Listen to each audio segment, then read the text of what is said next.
아무도 안 만나고 혼자 살면서 설교도 준비하고 뭐 그러고 사니까요. 외로워서 쓸쓸해서 그런지 아니면 혼자 있어서 그런지요. 이 제목을 이렇게 정하다 보니까 좀 과격한 표현을 제가 요즘 자주 쓰기 시작을 합니다. 오늘은 제가 제목을 이렇게 정했어요. 몸값을 영광으로 갚아야 한다까지 붙이면 너무 길어서 한 달을 뺐습니다. 몸값을 하나님께 드리는 영광으로 내가 갚아야 한다. 그런 제목을 정했습니다. 우리 지난주에 살펴본 말씀이 어땠습니까? 예수님께서는 일꾼이 필요하다. 그런데 그 예수님이 필요한 일꾼은 지금 필요하다 그랬습니다. 지금 예수님이 일꾼이 필요하다 그러면 하나님께 기도해서 일꾼을 좀 보내달라고 해야 할 그런 처지가 되었다. 그렇게 우리가 말씀을 살펴보았잖아요. 예수를 믿는다는 것이 사실은 예수님과 동행하면서 걸어가는 길이다. 주님을 따라가는 길이다. 주님이 우리를 따라오라 하셨으니까 우리가 주님을 따라가는 그 걸음이 예수 믿는 길이니까요. 그러므로 우리는 마땅히 그런 까닭에 예수님과 같은 길을 걸어야 되고 같은 목적지를 향해서 가게 되는 것입니다. 그러기뿐만 아니라 예수님이 하시는 같은 일에 우리가 동참하게 되는 것입니다. 따라가고 있기 때문에. 그런데요, 예수님이 하시는 일은 분명하게 지난주에 보니까 뭐였습니까? 천국의 복음을 전파하는 일이었습니다. 천국의 복음을 전파하는 일이니까 따라오는 모든 사람들에게도 무슨 일을 하기를 원하시겠습니까? 여전히 동일한 일, 천국 복음을 전파하는 일을 하기를 원하실 것입니다. 그런데 우리는 어때요? 예수님을 따라가는 그런 믿음의 성도들이라 하지만 천국 복음을 전파하는 일은 그렇게 감격스럽게 우리가 감당하지를 못하는 경우가 대부분입니다. 찌들하게 생각하는 경우가 많지요. 왜 그럴까? 우리가 예수님의 마음을 이해를 못해서 그랬다. 나와 함께 동행하고 계신 지금 예수님이 어떤 마음을 품고 이 걸음을 걷고 있는지를 우리가 공감하지 않기 때문에 그렇다. 그 마음을 가만히 보니까 예수님이 어떤 동기를 가지고 이 길을 걷고 계셨습니까? 첫째가요, 이 영혼들이 너무 불쌍하다는 거예요. 예수님 마음에 이 영혼이 어쩌고 저쩌고를 따지기 전에 그 사람이 어떤 사람이며 믿음이 어떻게 이런 모든 것을 이야기하기 전에 너무 불쌍하다는 거예요. 그 불쌍해서 예수님이 견딜 수가 없다는 것입니다. 그래서 그 마음이 어떻게 긍휼히 여기는 마음으로 가득 차고 불쌍히 여기는 마음으로 가득 찼습니다.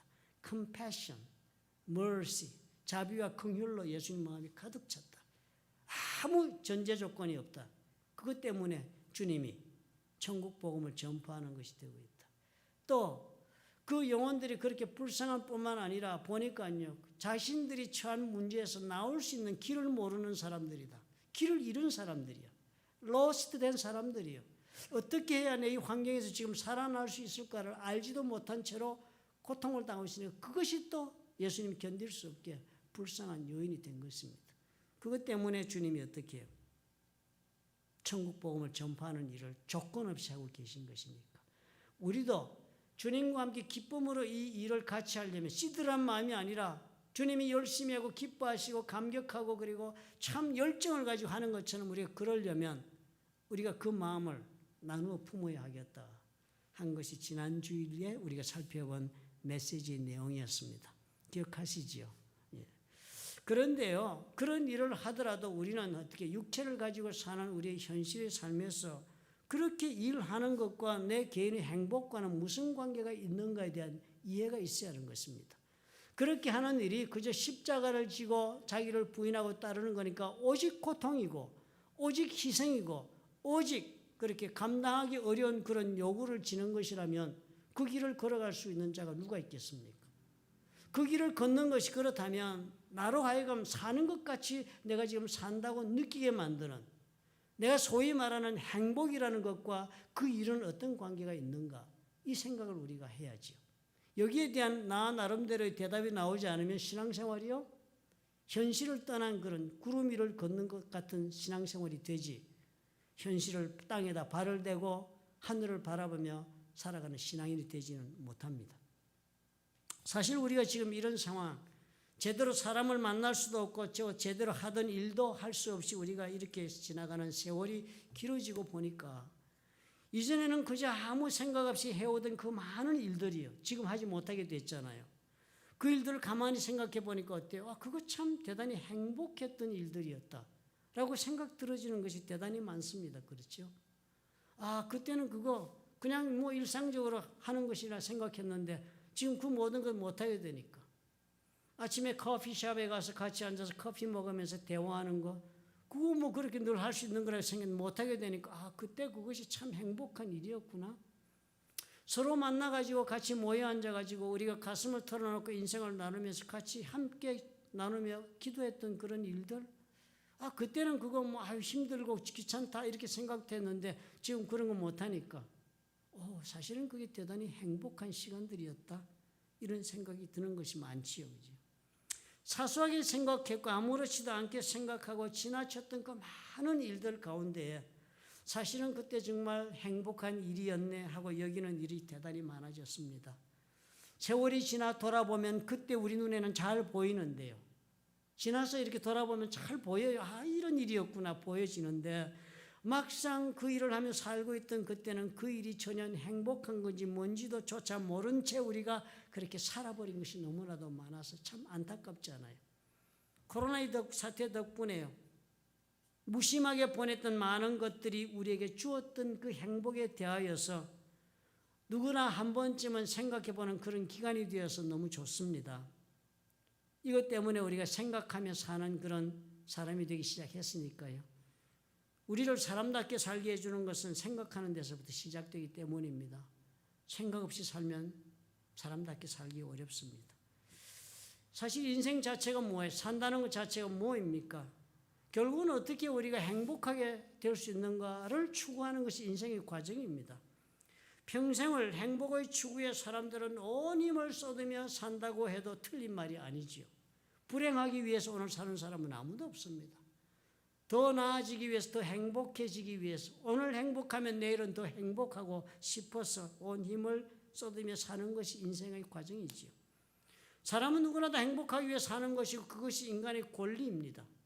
하나님께서 사람을 만드실 때 그래서 행복하게 살기를 원하셔서 그렇게 만드신 것이 분명합니다. 인생 만사가 다 그렇다면, 인생 만사 그래서 행복하게 사는 것이 당연하다면 우리가 그렇게 행복하기 위해서 무슨 일이든지 시작하지 않아요. 그래서 시작을 우리가 했는데 그렇게 시작한 일을 오늘까지 내가 해오다 보니까 지금 그래서 나는 행복하게 되었는가? 아니면 지금 내가 행복해지고 있는가? 그런 질문이 생깁니다. 그렇죠? 글쎄, 잘 모르겠다. 이런 생각이 드는 것이 우리 또한 사는 일인지도 모르겠습니다. 행복하기 위하여 결혼했잖아요. 그런데 많은 경우에 어떤 분들은 고통을 고백합니다. 결혼 생활의 아픔과 고통과 힘든 것을 고백하면서 내가 선택한 결혼이 실패했다는 것을 내가 인정할 수 없어서 나는 결국은 이 결혼 생활을 끝까지 살아내고 말겠다라고 엄청 무시무시한 고백을 하는 경우도 들어보았습니다. 잘 모르겠는 거예요. 그지 인생을. 삶의 기쁨도 사라지고 즐거운 일도 없어지고 그러면 우리는 금방 생각합니다. 행복하지 못하다. 더군다나 그렇게 살다가 무슨 슬픈 일이나 충격적인 일이나 이런 감당할 수 없는 이런 일을 겪게 되면 어떻게 해요? 아, 나는 이제는 결코 행복해질 수가 없는 사람이 되었다. 내 인생은 이제 더 이상 행복해질 게 아무것도 없어라고 그렇게 단정을 내리지 않습니까? 행복하게 살려고 이것저것 해보았으니까요. 나를 혹은 우리들을 기쁘게 하는 일을 열심히 찾고 그리고 즐거운 일과 시간을 보내고 하고 우리는 그렇게 하고 하지만은 사실은 그런 것들을 우리가 손에 넣고 해보고 했을 때 우리가 발견한 것이 무엇이에요? 그것이 과연 얼마나 지속이 되던가 하는 것입니다. 즐겁고 기쁘고 그렇게 재미있고 보람을 주는 일들이 과연 얼마나 지속되었던가 하는 것입니다. 애써 만들었던 기쁜 일, 즐거운 일들이요. 시간이 지나고 나면 여름철의 휴양지가 겨울을 맞은 것처럼 그렇게 을씨년스럽고 쓸쓸해 보이고 슬퍼 보이는 것처럼 오히려 우리의 마음이 어떻게 해요? 더 공허해지고 더 피곤해지고 그래서 텅 빈 삶이라고 느끼는 경우가 얼마나 많았습니까? 행복과 기쁨은 같은 것이 아니에요. 행복과 즐거움도 같은 것이 아닙니다. 행복과 쾌락도 같은 것이 아니에요. 해피니스는 플레저가 될 수 없습니다. 같은 것이 아닙니다.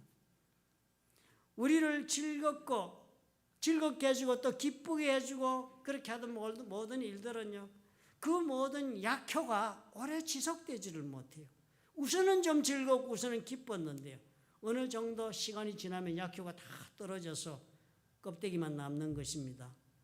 세상에서 우리가 얻을 수 있는 모든 것이 이런 다 한시적 pleasure, 기쁨이요, temporary pleasure입니다. 일시적인 기쁨이요, 기쁘긴 해. 그렇지만 지속성이 없습니다. 즐겁기는 해. 그러나 계속적으로 즐겁지 못해요.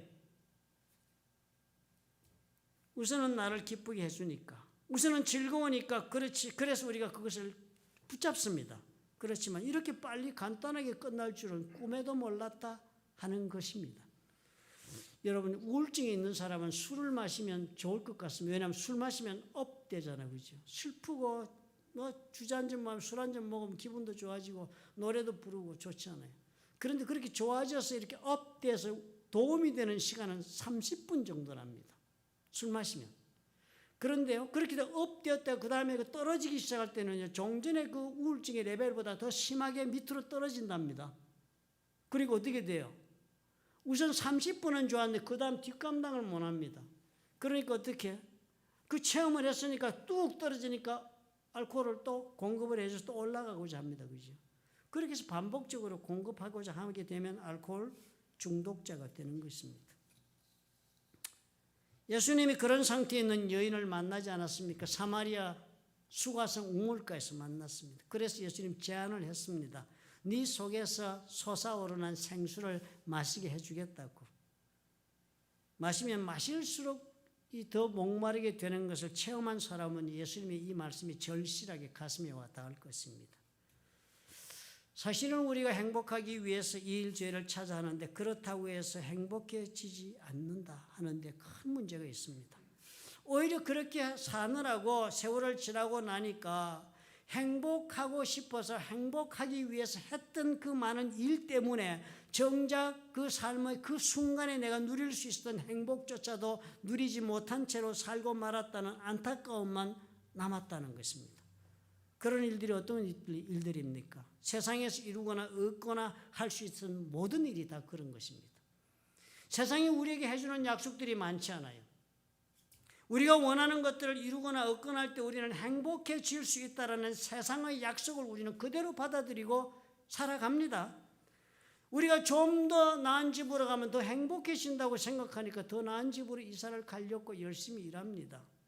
조금 더 여유가 생겨서 더 좋은 차를 타고 조금 더 좋은 그런 남들보다 좋은 옷을 입고 그리고 좋은 곳에 여행을 할 수 있는 여유 있는 삶이 되면 더 행복해지는 거라고 우리는 믿으니까요. 또 우리 아이들을 제대로 잘 키워가지고 남들보다는 좀 더 좋은 학교를 가서 좀 더 장래가 약속받는 그런 삶을 살도록 해주면 그때는 우리가 행복해지는 거야. 이런 모든 생각하니까요. 그게 다 뭐였습니까? 내가 원하는 것을 얻을 때 나는 행복해질 수 있다는 세속적 약속에 근거하고 있는 믿음입니다.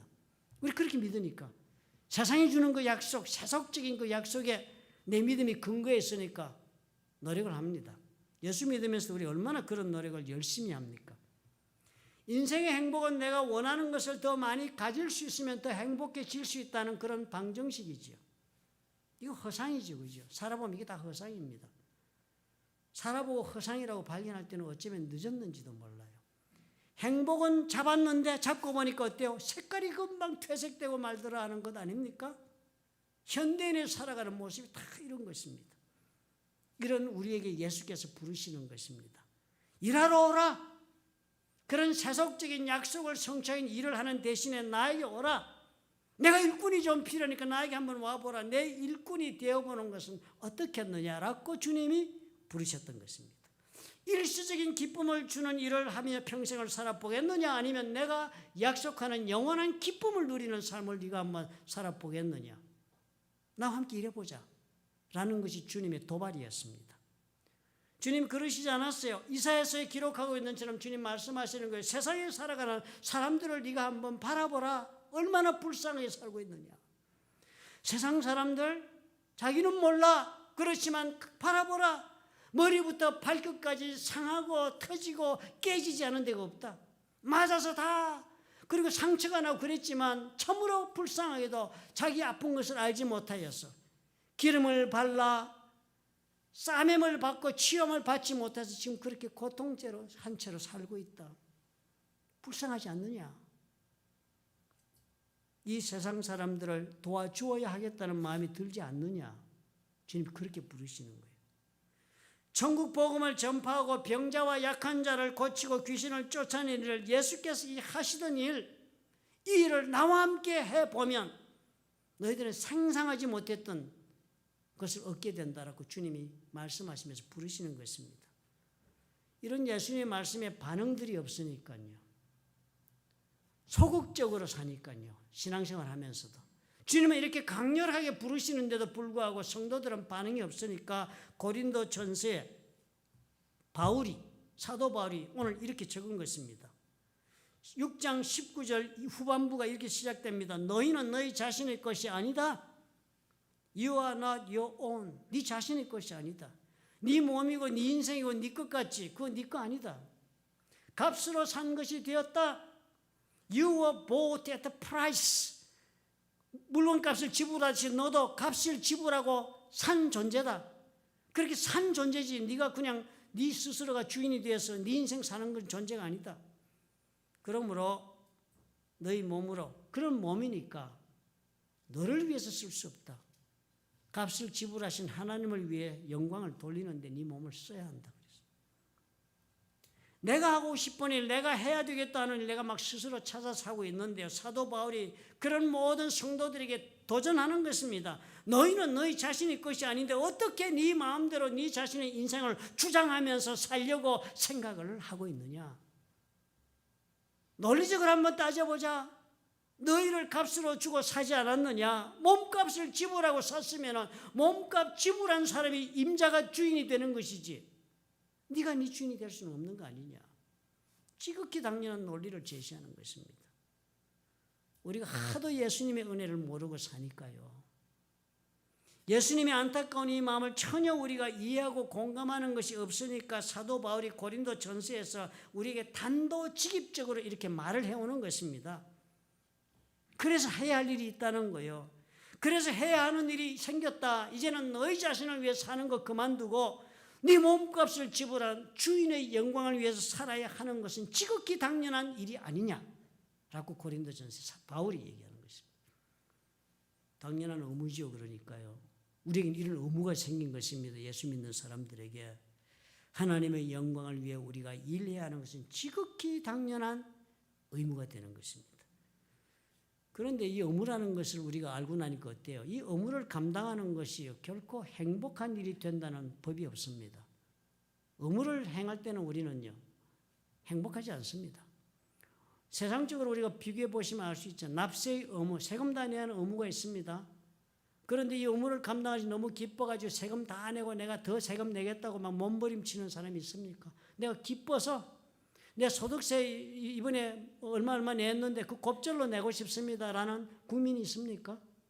그런 사람 없습니다. 의무는 요구되는 만큼 한 것으로 의무를 끝내고 우리는 마음도 정리하는 것입니다. 병력의 의무요? 군대에 정해진 기간 동안 강제 징집을 당해서 그렇게 병력 의무는 제대할 날짜만 기다립니다. 제대가 끝난다. 병력의 의무는 너무 기쁘다. 그래서 곱절로 또 국가를 위해 군대에 남아서 이따가 가겠습니다 하는 사람은 없습니다. 의무는요, 절대로 기쁜 일이 되지 않습니다. 의무를 감당해 내었다는 것 때문에 우리가 책임을 다했다는 그런 만족감은 있을 수 있겠죠. 그리고 그 의무는 언제나 우리를 불행하게 만들기가 쉬운 것입니다. 이렇게 속박된 마음으로 마지못해 하나님의 일을 하는 것을 원하시지 않을 것입니다. 우리의 몸값을 지불하셨다 할지라도 우리가 그런 의무된 마음으로 몸값 지불했으니까 할 수 없지 뭐 내 인생 이제는 예수 믿었으니까 하나님 일해야지. 주님이 하라 그러면 해야지. 이렇게 사는 성도를 예수님이 원하지 않으시는 것입니다. 우리 예수님은 한 번도 억지로 하고 싶지 않은 일 하도록 강요하신 적이 없습니다. 예수님이 만약에 그런 분이셨다면 우리를 강제로 징발했을 것입니다. 하실 수도 있고요. 일꾼이 더 필요하면 기도하고 뭐하고 하실 것도 없이 내가 너희 몸값을 지불했으니 이제 그 몸값을 찾겠다. 내가 시키는 일을 해라 하시면 그만인 것입니다. 그럼 우리는 어떻게 되겠어요? 지극히 불행해하면서 쉴 새 없이 불평하고 바로 밑에서 람세스의 국고성을 쌓는 이스라엘의 그 종처럼 그렇게 인생 살고 말겠죠. 예수 믿으면서도. 그러나 예수님 결코 우리를 그렇게 요구하지 않으셨습니다. 그런 까닭 우리가 이것을 안다면 우리 주님 앞에 나올 때요. 우리 마음이 없는 예배, 이 예배가 될 수 없습니다. 우리 마음이 들어 실리지 않은 봉사요. 그 봉사 쓸모없는 봉사지요. 노동이지요. 우리 마음이 없는 희생을 주님은 원하지 않으십니다. 우리가 아니라도 일을 위해서 꼭 필요하다면 예수님께서는 얼마든지 12영이나 더 되는 천사들을 보내서 그 일을 다 하실 수 있습니다. 하나님은 얼마든지 우리가 없이도 하나님의 역사를 감당해 나가실 수 있습니다. 주님께서 우리에게 원하시는 일이 결국에는 우리를 그렇게 불행하게 하고 비참하게 만드는 그런 의무감으로 해야 되는 일이라면 결코 우리로 하여금 그런 일을 주님은 감당하게 하지 않을 것입니다. 우리를 종으로 부리시기 위하여 우리의 몸값을 지불하신 것이 아니기 때문이에요. 주님 말씀하시는 한번 들어보십시오, 여러분. 처음으로 그 사역을 시작하실 때 나사렛에서 회당에 들어가시지 않습니까? 그래서 회당에 들어가서 예수님이 선지자 이사야의 글을 받았습니다. 책을 봐가지고는 이사야의 글을 받아서 그 두루마리를 피고서는 이렇게 읽었습니다. 찾아서 곧 주의 성령이 내게 임하셨으니 이는 가난한 자에게 복음을 전하게 하시려고 내게 기름을 부으시고 나를 보내사 포로된 자에게 자유를 주시기 위해서 가난한 자에게 복음 전하고 성령 기름 부어주신 거예요. 목적은 뭐예요? 자유케 하려고 하신 겁니다. 눈먼 자에게 다시 보게 함을 전파하며 눌린 자를 자유롭게 하려고. 주님 복음 전하시고 영혼을 구원하시고 하는 것은 다 뭐예요? 자유하게 해주려고 하는 것입니다. 몸값을 자신의 생명으로 지불해야 하는 그런 몸값을 지불하셨는데요. 그 목적은 우리로 하여금 자유케 그런 자유인이 되어서 하나님을 섬기고 사랑하며 살도록 하기 위한 것이었지 종으로 삼아가지고 의무를 지고 주님 앞에 그 길을 따라오라고 주님께서 몸값을 지불한 게 아닙니다. 그러므로 하나님은 절대로 강요해서 하지 않습니다. 절대로 의무감해서는 안 됩니다. 종이 하는 수 없이 일하듯이 그렇게 하나님을 섬기시면 실패하시는 거예요. 그것은 예수님을 모독하는 행위가 되는 것입니다. 나를 사랑해서 자신의 목숨을 주신 분한테 우리는 의무감으로 나아간다고요? 말도 안 되는 일이죠. 말도 안 되는 일이죠. 억지로 하지 못해서 그래서 의무감으로 하나님을 섬기는 것은 차라리 하지 않는 것이 낫습니다. 해야 해서 억지로 하신다면 불행하게 돼요. 그렇기 때문에 주의 영광을 위해서 산다는 것은 전혀 다른 마음의 동기로 출발하셔야 합니다. 예수께서 나를 위하여 목숨을 대신 주신 것에 대한 나의 자발적 선택이어야 합니다. 자발적이에요. 기쁨으로 자발적으로 선택할 수 있어야 돼요.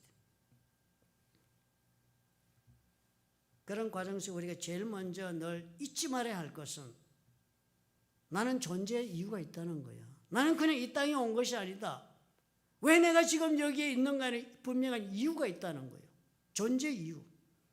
그 존재 이유가 뭐였습니까? 우리 몸으로 하나님께 영광을 돌리는 일을 위해서 내가 창조되었다고 성경이 말하고 있습니다.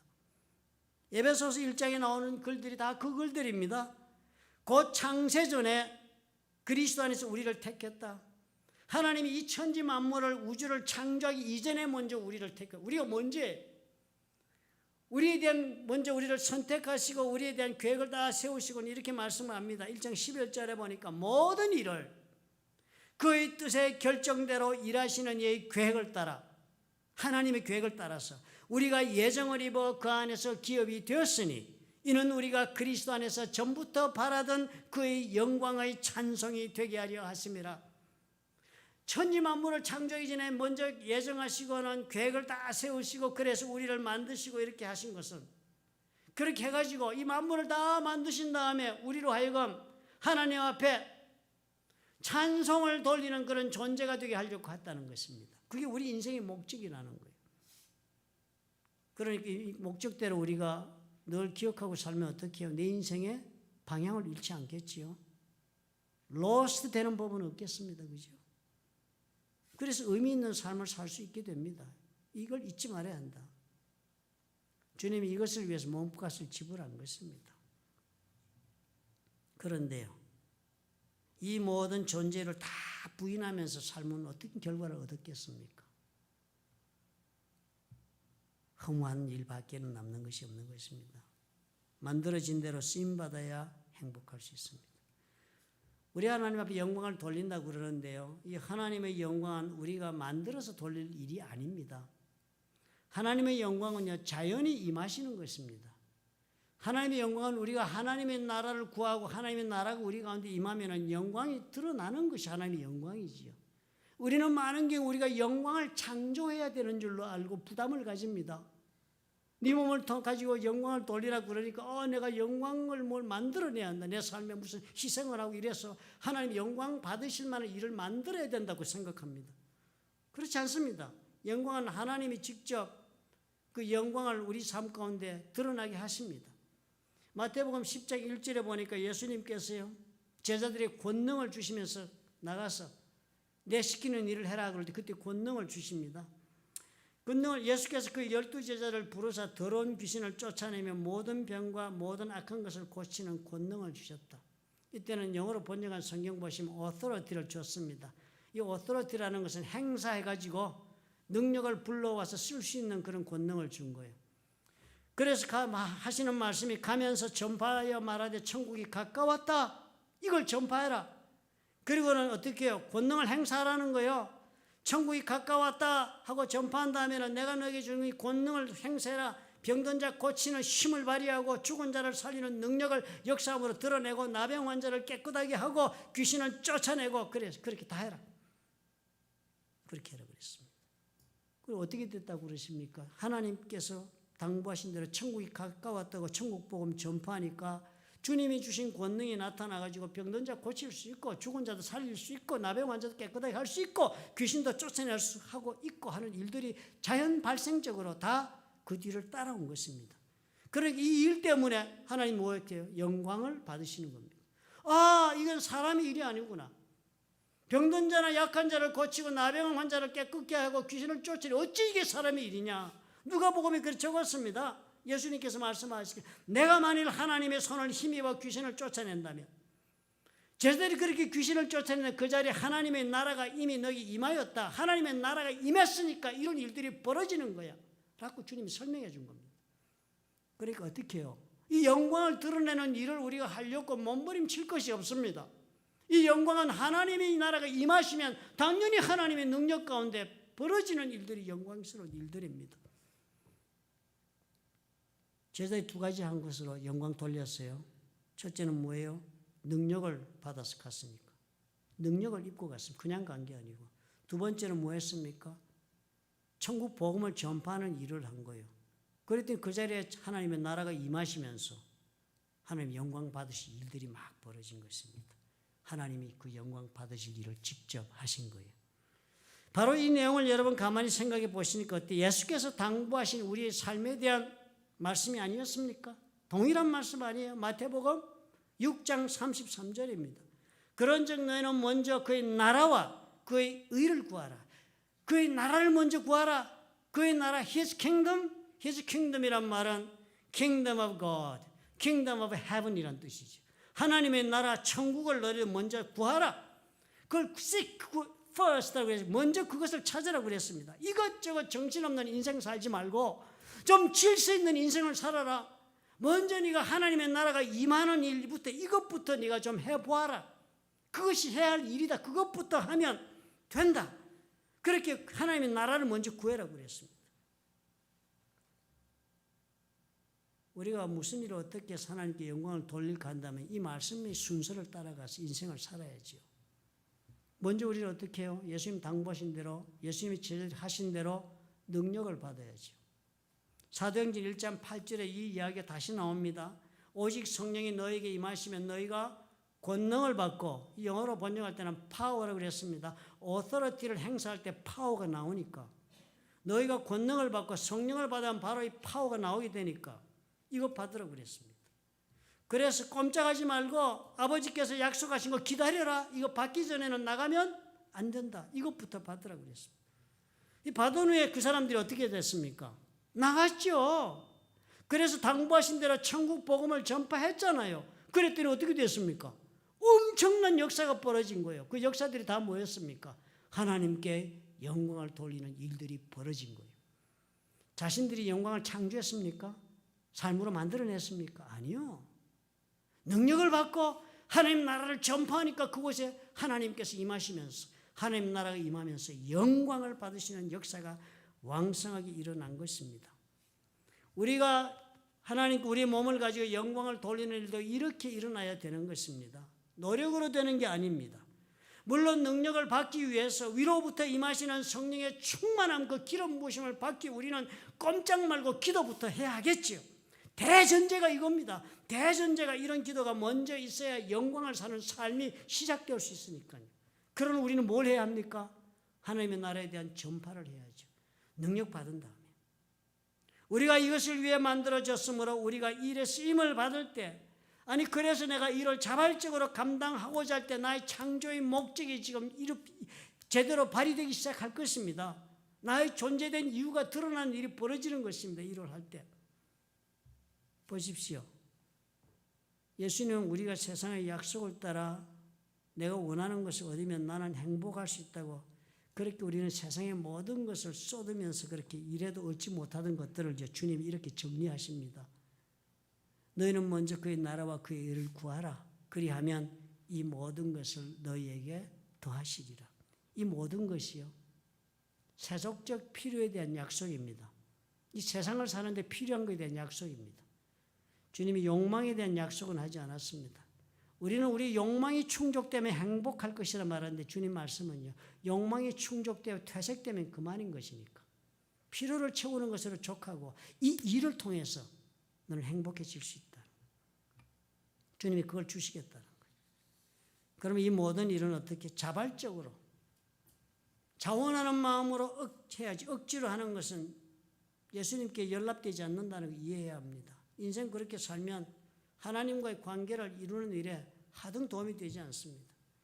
예수께서 우리의 몸값을 갚아주실 때 대가를 바라고 하신 것이 아니라는 사실을 우리가 절대 잊지 않아야 합니다. 누가 무슨 대가를 지불해 준다고 해서 자신의 목숨을 줄 분이 세상에 어디 있습니까? 예수님은요, 우리를 사랑하신다는 것 하나 때문에 목숨 주신 거예요. 그런데 우리는 이 사랑을 모릅니다. 예수님의 이 사랑을 우리가 알지 못하는 거예요. 사랑한다 하면서도 그게 어떤 사랑인지를 우리는 알지 못해요. 우리는 하나님을 사랑하고 살면 하나님께서 어떻게 해요? 우리를 사랑해 주시고, 그래서 우리는 어떻게 하나님 우리에게 상급을 주신다는 그런 희한한 믿음 체계를 우리는 가지고 살고 있습니다. 상급을 받는다는 거예요. 믿음을 잘 가지고 살면. 내가 하나님 사랑하면 내 사랑에 대한 상급이 있다. 내가 하나님 사랑하면 내 사랑에 대한, 하나님 사랑에 대한 보답이 있다라고 우리는 희한한 믿음을 가지고 삽니다. 그런 사랑은요, 그렇다면 대가를 기대하는 사랑일 뿐입니다. 사랑은 상급을 필요하지 않습니다. 사랑은 보상을 기대하지 않습니다. 사랑하는 것 자체가 바로 상급이기 때문이에요. 여러분 자녀 키우시면서 한번 생각해 보십시오. 자녀 키우면서 대가를 바라면서 자녀를 키운 사람이 과연 얼마나 되겠습니까? 사랑해서 키우는 것이지요. 자녀를 잘 키우면 그 자녀가 나중에 내 노후를 감당할 내 리타이먼트가 될 수 있기 때문에 자녀를 키우는 사람도 있겠지요. 그 사람 대가를 받아서 자녀를 키우는 것이기 때문에 사랑이 아닙니다. 투자하시는 것이지요. 투자. 출세해가지고 그것을 갚으라고 하는 것이니 그건 투자하는 것이 사랑이 아닙니다. 자녀를 사랑해서 그 사랑으로 산다는 것은 자녀와 함께 주어진 삶의 기회를 누리며 사는 것을 뜻합니다. 그 기간을 같이 사는 것, 그것이 자체가 보상인 거예요. 가만히 지나보니까 그렇지 않아요? 아이들 다 커가지고 집 떠나고 시집장가 가정들 이루니까 무엇이 가장 예전에 어릴 때 그 아이를 내가 키우면서 살던 그것이 행복이었구나. 그것이 바로 내가 사랑하며 사는 삶의 전부구나 라는 걸 우리가 깨닫지 않아요? 함께 사랑하며 살 수 있었던 그 삶의 기회 자체가 나에게 상급이고 그것이 나에게 보상이었던 것입니다. 부부간에도 그래야지요. 내가 나의 배우자를 사랑하며 살아온 세월에 대한 대가를 바랍니까? 그렇다면 그 사람은 사랑하며 산 것이 아니고요, 투자를 하신 것입니다. 투자. 내 사랑을 이렇게 투자한 것입니다. 투자는 사랑이 아니고 장사예요. 비즈니스. 결혼 생활에 비즈니스 하신 거예요. 내가 이만큼 했으면 그만큼 해야지. 비즈니스 하신 거예요. 자식 사랑하지 않고 자식 사업한 분도 많고, 부부 사랑하고 살지 않고 부부 사업하신 분도 많고 그렇습니다. 사랑 그 자체가 이미 받은 것이라는 걸 알지 못하니까. 당신을 사랑하며 산 그 세월이 바로 나에게는 상급이 되었고 보상이 되었다. 그래서 내가 무엇을 받아야 한다는 것이 결코 아닙니다. 우리가 이걸 알아야지요. 하나님을 사랑하고 살면 하나님이 우리를 축복하신다고 해서, 그래서 내가 하나님을 사랑하고 있다면 이 사람은요, 장사하고 있는 사람이에요. 장사하는 사람이에요. 신앙 장사. 하나님 믿어서 잘 살겠다는 장사, 투자하고 있는 사람이에요. 하나님 신명기에서 약속하지 않았냐고 우리는 항변하기 쉽습니다. 신명기에서 그 많은 축복의 약속 말이에요. 그거 하나님 사랑하는 자에게 주는 상급 아닙니까? 그렇게 말하실 것입니다. 무지한 사람들이니까, 사랑하며 사는 것이 뭔지를 모르는 족속들이니까, 하나님이 어떤 존재인지, 하나님이 어떤 사랑을 가지고 이 사람들을 이끌어내고 있는지를 전혀 모르는 사람들이니까, 이 사람들에게 열심히 정말 말하는 대로 한번 살아보라, 그러면 이런 거 주겠다라고 동기부여를 하기 위하여 보상을 얘기하신 것입니다. 그러나 그 과정 속에 살아가면 어떻게 해요? 그거 준다고 열심히 말씀대로 살아보니까 그 사람들이 뭘 발견합니까? 아, 하나님이 과연 우리를 너무 사랑하고 계시구나 하는 것도 발견하게 되는 거예요. 그 과정에서. 아, 그렇게 살다 보니까 그 보상을 주시는 거 받고 누리면서 또 하나님 앞에 말씀대로 살아보니까, 아, 이것이 전부가 아니구나. 정말 나도 하나님 사랑하게 되는구나 라는 그것이 마음이 생기니까, 그런 모든 것을 위해서 상급을 이야기하신 것입니다. 이제는 좀 성숙해져야지요, 우리 예수 믿는 사람들이요. 가만히 한번 생각해 보십시오. 천지의 창조 주신 하나님을 내가 사랑할 수 있는 기회를 얻은 것 그 자체가 얼마나 놀라운 축복입니까? 얼마나 놀라운 희열이 될 수 있습니까? 우리 이걸 알아야지요. 하나님 사랑하신 것이 무슨 의무조항이 아닙니다. 생각해 보십시오. 내가 무엇이 간데 하나님을 사랑할 수 있도록 하나님이 나를 받아준다고 하시는 말씀인가요? 놀라운 것 아닙니까? 생각해 보십시오, 여러분. 여기 여자분들 처녀 시절에 지금 뭐 아기 낳고 다 이렇게 해서 지금은 뭐 어쩌고 저쩌고 하시 뭐 처녀 시절에 나를 사랑한다고 고백하면 다 받아주었습니까? 천만에요. 내가 받아들일 만한 자격이 있어야 내가 그 사랑을 받지. 아무나 뭐 나 사랑한다 그러면 다 받아들여가지고 같이 삽니까? 그런 사람 한 사람도 없습니다. 사랑하는 배우자가 그렇게 살아준 것 자체가 그래서 상급이에요. 제 아내가 나와 함께 살아준 것 자체가 내 사랑에 대한 상급인 거예요. 내가 그 보상을 다 받은 거예요. 살아준 그 삶 자체가. 그렇듯이 하나님을 알고 사랑하는 사람이 우리가 될 수 있다는 것 자체가 우리에게는 놀라운 상급인 것입니다. 그렇다면 그런 하나님의 나라가 우리 가운데 임하게 하는 일을 내가 한다는 것은 가슴 뛰는 일이 아닙니까? 가슴 뛰는 일인 거예요, 그게. 내가 사랑하고 내가 보상으로 받은 내 아내가 나와 함께 사랑하며 일을 하며 산다는 것은 얼마나 흥분되는 좋은 일입니까? 이런 사랑을 모르면 하나님의 영광을 위하여 우리 몸을 드리지 못합니다. 드릴 수 없어요. 오늘 이 고민을 여러분 해보십시다. 조용한 세월이 왔잖아요. 얼마나 좋습니까? 가만히 여러분 시간에 무릎을 꿇고 우리 주님 앞에 한번 나아가시면서 이 생각을 한번 해보십시오. 나는 정말 하나님을 진정으로 사랑하고 있는가? 아니면 나는 하나님에게 투자하고 있는가? 나는 그래서 정말 하나님을 사랑하는 이것 하나, 이것이 보상이다. 이것으로 족하다. 그렇게 느낄 수 있다면 그때서야 나는 하나님 한 분만으로 만족합니다를 말할 수 있는 거예요. 찬송가 매일 부르죠. 하나님 한 분만으로, 주님만으로 나는 만족합니다. 마음속으로는 전혀 그 뜻이 무엇인지를 공감하지 않으면서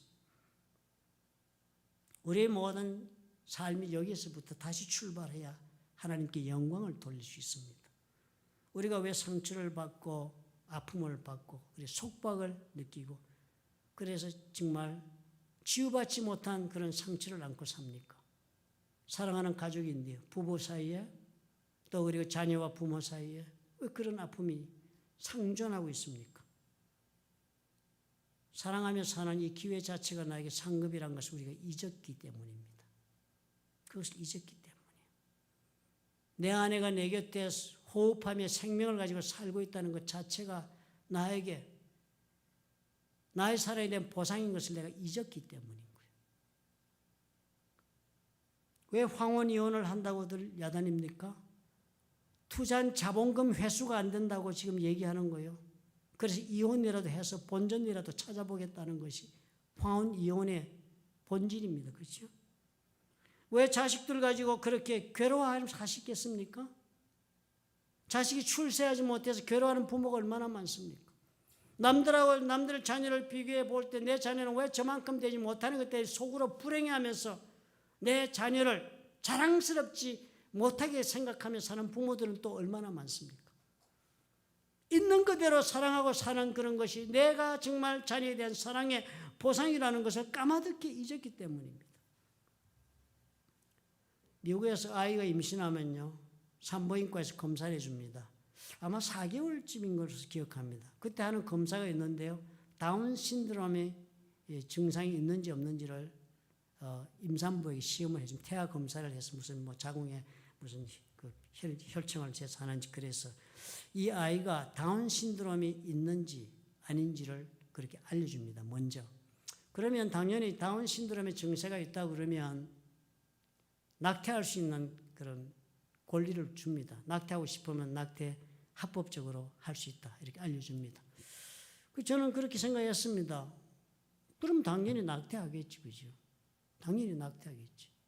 그 낙태 안 하고 다운 신드롬 나가지고 평생 애물인데 평생 따라다녀야 되는데, 그렇죠? 어떻게 그 자식을 키우고 얼마나 인생이 불행해집니까? 그런데 어느 미국 부부의 얘기를 제가 리더스 다이저스트 읽었던 것으로 기억합니다. 그 부부들이 그런 통보를 받은 거예요. 당신의 태아가 다운 신드롬 증상이 있다. 어떻게 하겠느냐? 그래 두 사람이 그리스도인이었습니다. 기도하고 와서 답하게 주겠다고 가더니 기도하고 와서 의사에게 그랬습니다. 그냥 낳겠다고. 놀라운 결정이 이거 예수 믿어 그러나 저는 그렇게 생각했습니다. 그때 그러고도 저는 공감하지 못했어요. 멍청하게 인생을 그렇게 지혜 없이 사느냐? 기회가 있는데. 그런 이 사람들이 다운 신드롬 아이를 낳고는 그 아이들과 사는 사진이 올라와 있더라고요. 아주 재밌게 사는 거예요. 내가 뭘 몰랐습니까? 자식을 사랑하면 같이 산다는 것이 보상이지 그 아들이 얼마나 완벽한가가 보상이 아닌 것입니다. 그 사람들은 사랑을 아는 사람이었고 나는 그 당시에 그게 사랑인 줄 몰랐다가 지금이야 깨달은 것입니다. 사랑하는 성도 여러분, 우리 삶에 얼마나 아픔이 많고 회복되지 못한 상처가 얼마나 많습니까? 어디에서부터 우리가 출발해야 할까요? 여기서부터 출발해야 합니다. 내가 정말 하나님의 이런 사랑을 입었고 그러므로 나는 이미 하나님을 사랑할 수 있는 놀라운 보상을 받았다. 그러므로 나와 관계를 맺는 모든 인간관계, 나의 배우자나 부모나 자녀나 나에게 주신 이 모든 것은 그 사랑할 수 있는 기회를 준 것만으로 나는 이미 보상받은 인생이라는 것을 우리가 회복하고 다시 출발해야 합니다. 그리고 주와 함께 일하시면 되는 거예요. 하늘나라의 복음을 전파하면서 하나님의 나라가 임하도록만 하면 내 몸값을 영광으로 갚으실 수가 있게 되는 것입니다. 주께서 일을 해 주실 것입니다. 믿으시면 아멘 하시기 바랍니다. 기도하겠습니다. 오늘은 병든 자를 위해서 기도하겠습니다. 문제 있는 자, 병든 자 위해서. 문제 있는 분은 가슴에 손을 얹고 병든 아픈 데가 있는 분은 아픈 곳에 손을 얹고 우리 믿음으로 기도합시다. 사랑의 하나님 아버지, 예수께서 채찍에 맞음으로 너희가 나음을 입었다 약속하신 그 말씀을 기억합니다. 오늘 우리 가운데 예수를 믿었지만 육체의 연약함으로 고통당하는 영혼들의 수도 없습니다. 아버지, 그곳이 어느 곳이든지 간에 오늘 예수님 앞에 믿음으로 나와서 주께서 값주고 사신 우리 몸이니 주께서 치유하셔서 주께 영광을 돌릴 수 있는 삶을 살도록 허락해 주옵소서. 기도하는 영혼이 있으면 아버지 오늘 응답해 주옵소서. 아무런 주님이여 대가를 바라서가 아니라 하나님과 함께 사랑하며 사는 것이 나의 삶의 목적이요 기쁨인 것을 확인하는 그 영혼들에게 아버지 오늘 응답하시옵소서. 오늘 간경화증을 고쳐주옵소서. 오늘 주님이여 온몸에 암이 전이된 그 암 질병도 고쳐주옵소서. 아버지여 정신의 분열증도 하나님 치료해 주옵시고 피해 망상증에서도 자유케 하옵소서. 아버지 위장에 암이 걸린 영혼도 주님이 치유하시고 회복시키시고 관절염, 아트라이티스, 허리의 질병 아버지께서 주님 오늘 이 시간에 고쳐주시옵소서. 심장의 질환도 주님께서 온전케 하옵소서. 아버지 그곳이 어느 곳이든지 믿음으로 손을 얹어 싸우니 예수께서 채찍에 맞으신 공로가 오늘 우리 것이 되게 하옵소서. 주님을 사랑하며 살기를 작정한 영혼들의 아버지 응답이 되게 아버지 허락해 주옵소서. 상처난 관계를 주님 손에 의탁합니다. 부부간의 상처난 관계를 주님께 의지합니다. 자식과 끼어진 관계를 아버지 앞에 주님이여 내어놓습니다. 주님 치유해 주옵소서. 사랑은 투자가 아니라 이미 함께함으로 보상받는다는 것을 우리가 확인하였사오니 아버지 치유해 주옵소서. 보상을 바란 까닭에 아픔이 생겼고 상처가 생겼고 고통스러웠습니다. 아버지 앞에 돌아가기를 원합니다. 치유하시옵소서. 예수 이름으로 고침을 받게 하옵소서. 영원히 평강을 누리게 하옵시고 주님이여 온전하게 회복되게 주님 인도해 주옵소서. 예수님 이름으로 기도합나이다. 아멘. 찬양 드립시다. 오 주님 채우소서. 나의 잔을 높이 듭니다. 하늘 양식 내게 채워주소서. 넘치도록 채워주소서. 우리 간절한 마음으로 오 주님, 오 주님 채우소서. 채우소서. 나의 잔을 높이 듭니다. 하늘 양식 내게 채워주소서. 넘치도록 채워주소서. 많고 많은 사람들이 찾았었네. 헛되고 헛된 것들을 주 안에 감추인 봄에 세상 것과 남비길 수. 우리 한 번 더 많고 많은 사람들이 찾았었네. 헛되고 헛된 것들을 주 안에 감추인 봄에 세상 것과 낭비기. 우리 같이 오 주님, 오 주님 채우소서. 나의 잔을 높이 듭니다. 하늘 양식 내게 채워주소서. 넘치도록. 우리 간절한 마음 우리 시간 고백하시면서 오 주님 채우소서. 오 주님 채우소서. 나의 잔을 높이 듭니다. 하늘 양식 내게 채워주소서. 넘치도록 채워주소서.